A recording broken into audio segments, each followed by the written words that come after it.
One bold idea as your primary idea makes you referable and rebookable. And what I mean by this is that when we become known for one clear thing, then people know that they can refer us with confidence because we're consistent. And it also means that we are rebookable by people who hear us because they know what they're going to get.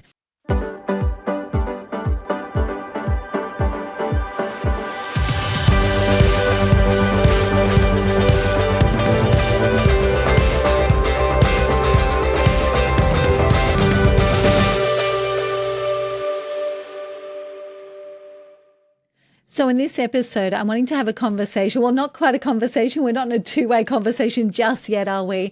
But I wanted to express my perspective around one of the things that is really costing nearly everyone that I speak with success from a speaking perspective. And I'm going to steal the rationale a little bit from TED Talks. Now, TED Talks, whether you love them, hate them, are indifferent to them, have no idea what I'm speaking about, TED Talks have been one of the most viral and prolific speaking formats of the last 2 decades. And there's a reason for that.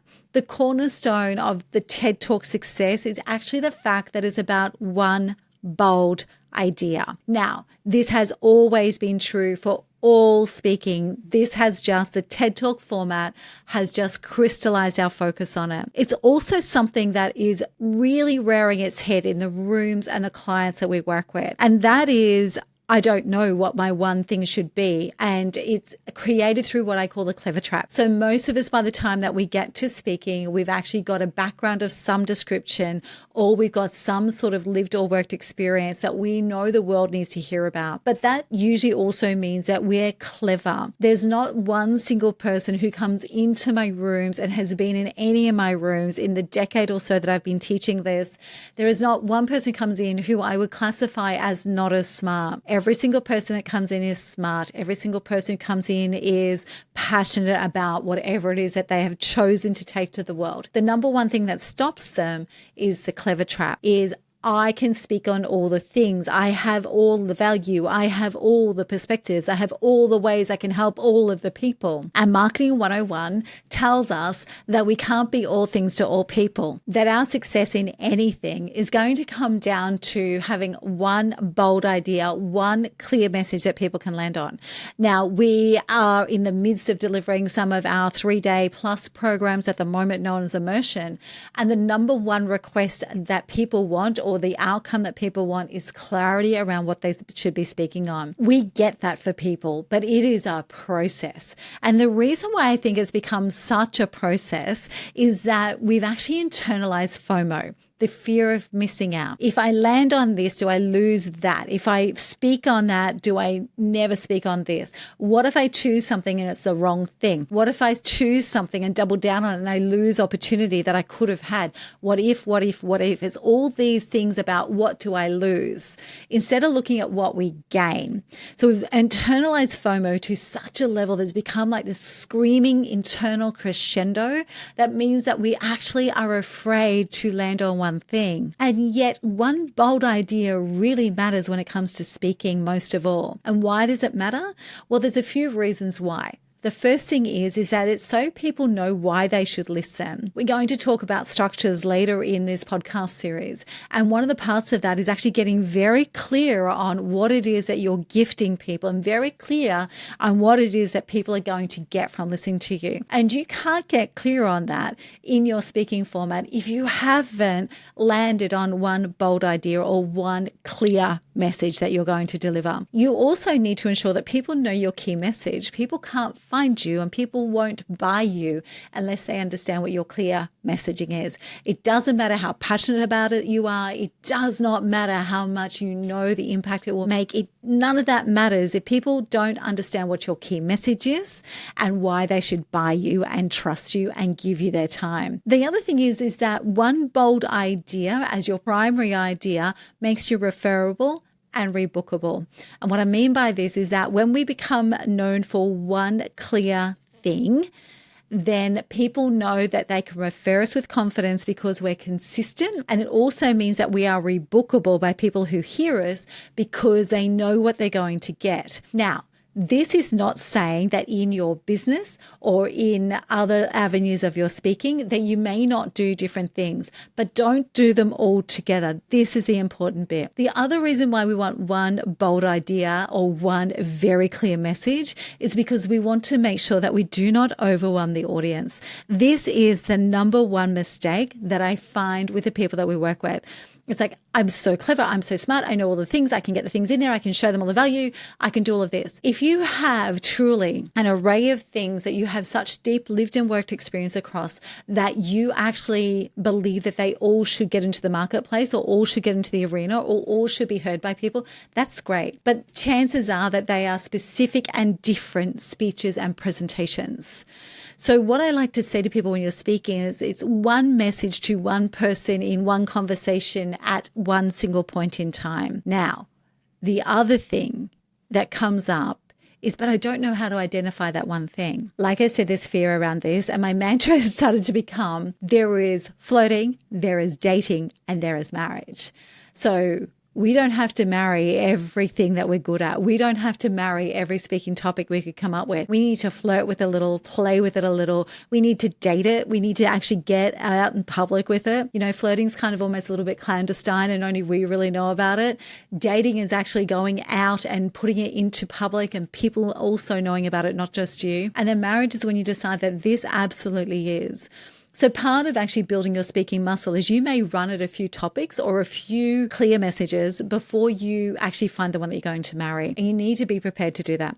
If you are already crystal clear and know which one it is and it's hitting audiences and resonating, then congratulations. But if you are 98% of the general population that has no idea which is the one thing that you should lead with, then you're in the right place. So what I'm going to walk you through now is something that we use across our masterclasses and with our clients. And there actually will be a handout in the show notes, which is called the focus map. Please feel very free to download this and work this through because it's an incredible exercise.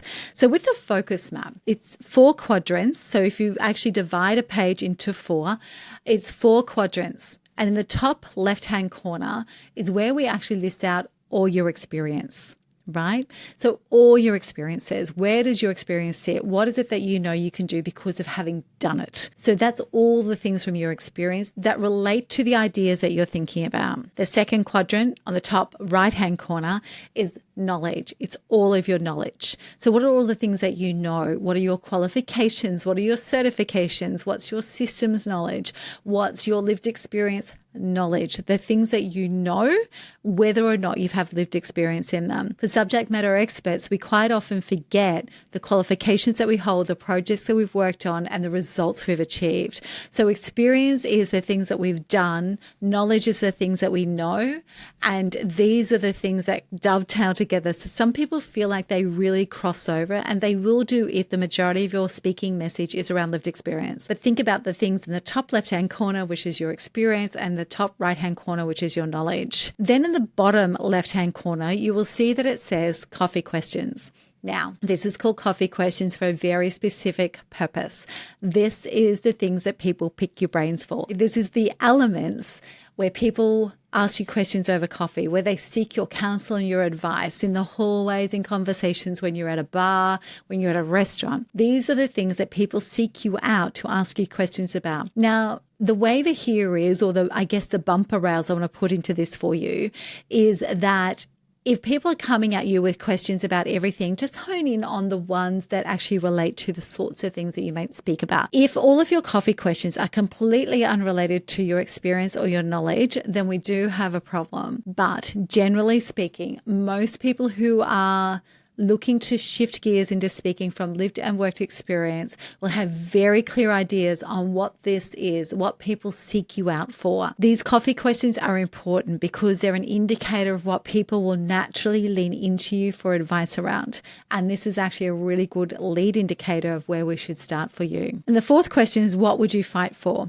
So when we're talking about what would you fight for, we're also talking about what you would fight against. And this is the thing that we actually need to know, because you need a bit of grit and a little bit of guts and a little bit of passion behind whatever it is that you're going to do. Now, this doesn't have to be on the level of global human rights activations. It doesn't need to be on the level of, protecting young children from predators. It doesn't need to be on this heroic level, although if it is, that is amazing. It just needs to be about something that you would fight for. So when I was in my industrial relations practice, what I was fighting for was to give control of workforces back to small and medium business owners so that they could sleep at night, lessen their stress. That was my fight, right? Now, there's a lot of people who would tell me that that wasn't a noble fight. It didn't matter. This was my fight. And it's really important, because sometimes the coffee questions that you're getting asked about are not actually what you would fight for. We've had a number of people come through our workshops and our rooms and our programs who are very specialized in something that they've been very passionate about, but alongside of it, they've actually had a huge personal transformational journey. And sometimes it's the other way around. So sometimes the personal transformation journey is the first focus, but they've got this incredible thing they've built up on the side with a business. But if we go the first one first. So all their coffee questions are about, how did you do that? That's amazing. I'm so inspired by you. All of the coffee questions are about, you should really speak on this. You should really share this with the world. We all need to know about these sorts of things. And that's well and good. But if it's not something that you would fight for or fight against, you're actually going to find it really difficult. And most of the time when we do this exercise with our clients and we get to the fight for or fight against, it completely shifts the focus back to wherever it needs to be. So for example, somebody comes through with a massive personal transformation, whether it might be getting off addiction of some description, high functioning alcoholism seems to be one that is quite prevalent in today's world. And it might be actually shifting and navigating gears out of that. But their actual passion is the work that they do in their profession, right? And wanting to actually, for example, one of the people I'm thinking about right now actually wants women to step to the front of leading practices in a professional services firms. So this is one of the things that is really important for getting you into the right lane, because quite often the coffee questions can actually divert or make you believe you're in the wrong lane. You need to jump lanes. And so the reason we run through this is ideally you want something that crosses through all four quadrants. So the thing that sits in the middle in the circle that crosses all four quadrants, that is ideally what you're looking for to land on your one thing that you should be speaking on. Now, again, I want to remind you that there is flirting, dating, and marriage. So don't feel like if you land on this one thing, it's forever and you can never say yes to anything else, right? Really, really important that you remember that. But within these quadrants, getting something that crosses over all four is absolutely key and critical. But so long as you've got at least two, and one of them is what you would fight for or fight against, then you are good to go. You are really good to go. And if it's a crossover of knowledge or experience and coffee questions together with an element of what you would fight for, then you are definitely really good to go. Now, it really matters, because when it comes to creating a speech, this is how we actually pull into, or business building presentation, whatever, this is actually how we pull into what actually matters in what we're going to deliver to our audiences. And if you don't understand this, if you don't have a clear target that crisscrosses at least 2 to 3 of those 4 quadrants, then you are never actually going to be able to land your presentation or your speech.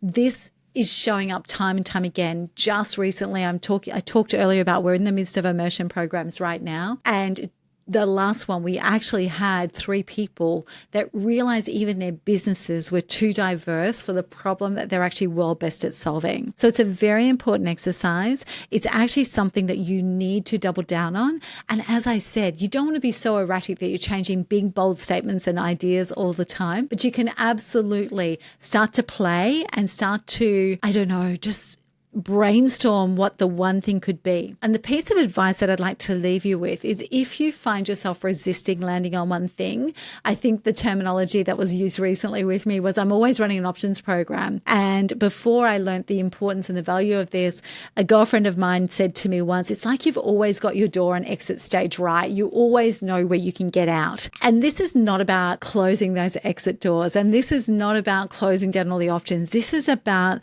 landing on one for long enough to know whether or not it's got legs, and to also give you a focal point to build the muscle of speaking. There is flirting, there is dating, there is marriage, and you can actually move in and out of all of those stages and phases as much as you like.